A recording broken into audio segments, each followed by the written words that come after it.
Welcome back to a new Lead with Confidence with me, your host, JP Warren. As a founder of a company, previously, I've been doing this for about 5-6 years. I used to say this, obviously it's still true, don't get me wrong, but oftentimes, me and other leaders, they say, oh, I'm building this for my family. I'm doing this for my family. Honey, I'm doing this for my family. I'm doing this for you.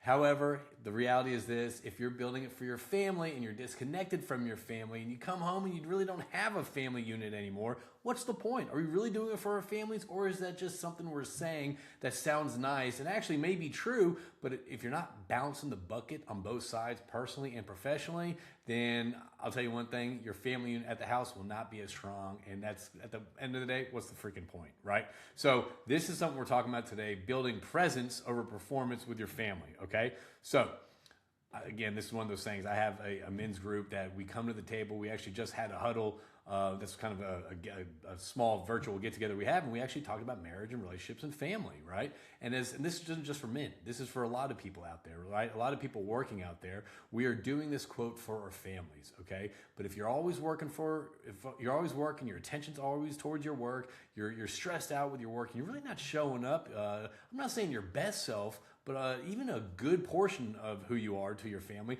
then it's just going to be disconnected. And at the same time, what's the whole point, right? So let's talk about actually how to be intentional with our time, with our families today, okay? So that's kind of like, again, I see some of the most successful people. Some of the most successful people to me is the ones that are very successful in business, but also have a great family relationship with their spouse, with their kids. It doesn't matter. So right now, I want to dive in on maybe some quick tips and all that stuff about being there with your family. And it's so interesting too.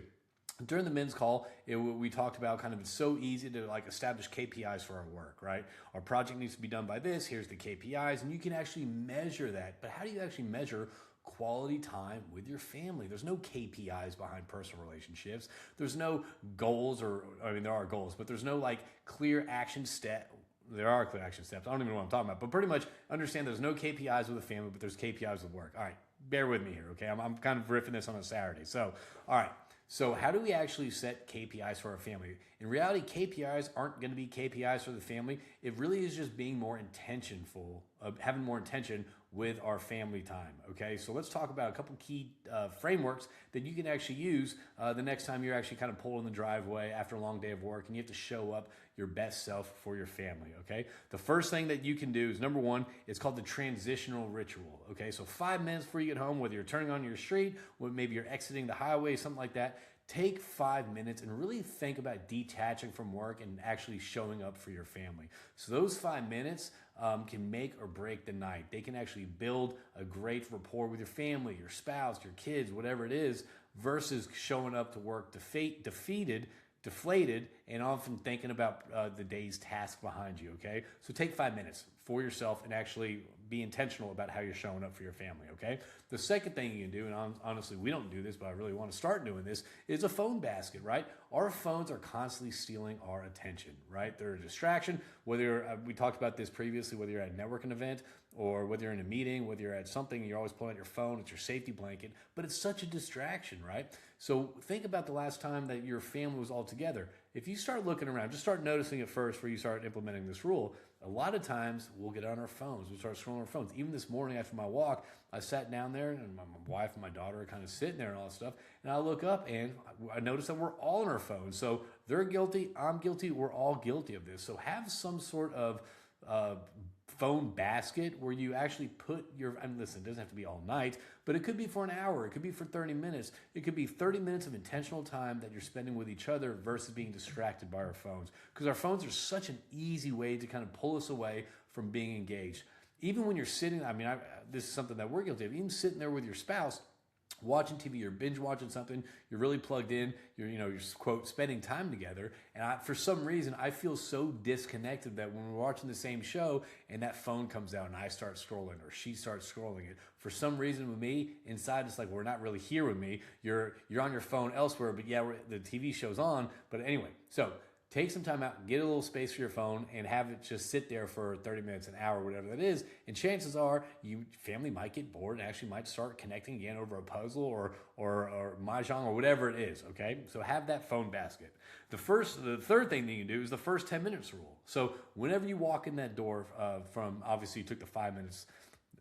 Pause, you took the 5 minutes of getting your mindset right before you walk in that door. Maybe the first 10 minutes, you actually be intentional with your family. You walk in with a point to engage with them, to ask how their day was, to really dive into conversations, right? So you're actually showing up with a goal of having a better conversation with your family versus just walking through the door and kind of like putting your bag on the ground, giving a heavy sighs, walking around the room, and really kind of getting in your evening ritual. So maybe your ritual is actually 10 minutes of connecting with your family, right? How you show up through the door.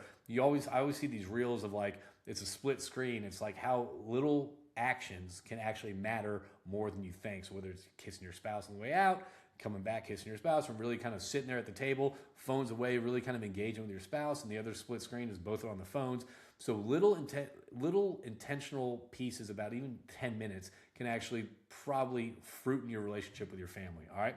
And the last thing is the weekly one-on-one. This is when you're actually taking one-on-one time, whether it's your spouse, your child, anything like that. You have one-on-one unfocused time with them, whether it's y'all going out to eat, grabbing a bite, or taking whatever it is, right? You're having an activity with your spouse, your child, just you and them one-on-one. Again, I'm going to say no phones, no distractions, where you're actually connecting and building that bond, because Lord knows my daughter's about to be 13 this summer, and time, it just flies by, and I will do anything. And I guarantee you, older JPs going to look back and say, man, if only I knew what I know now, I would have been more intentional about spending time with her. I would have been more intentional about being with her versus just kind of just going day by day and getting home, being tired, want to get on my phone, want to be distracted, want to unplug, want to decompress. How about I want to be there to having conversations with my family? I want to be there to kind of like find out how their day was. What challenges are they struggling with? What are they looking forward to with the summer? Like, are there trips planned? Are there ideas? What do they want to do when they grow up, right? So be intentional about your time, okay?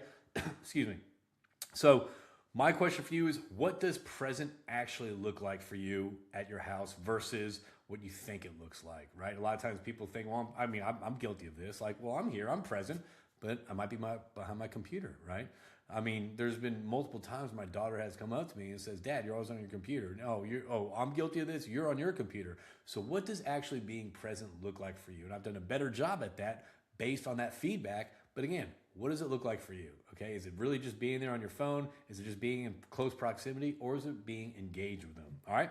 The second question is, what one screen habit you change if you were honest about its cost? So pretty much, do you need to be on your phone? Do you need to answer that email right away? Do you need to get back on, and respond to this when it's 7 p.m. at night? Probably not. It could probably wait for tomorrow. So what does actually your phone regulation actually kind of look like? In reality, does that email need to be responded to? Probably not. It could probably wait until the following day.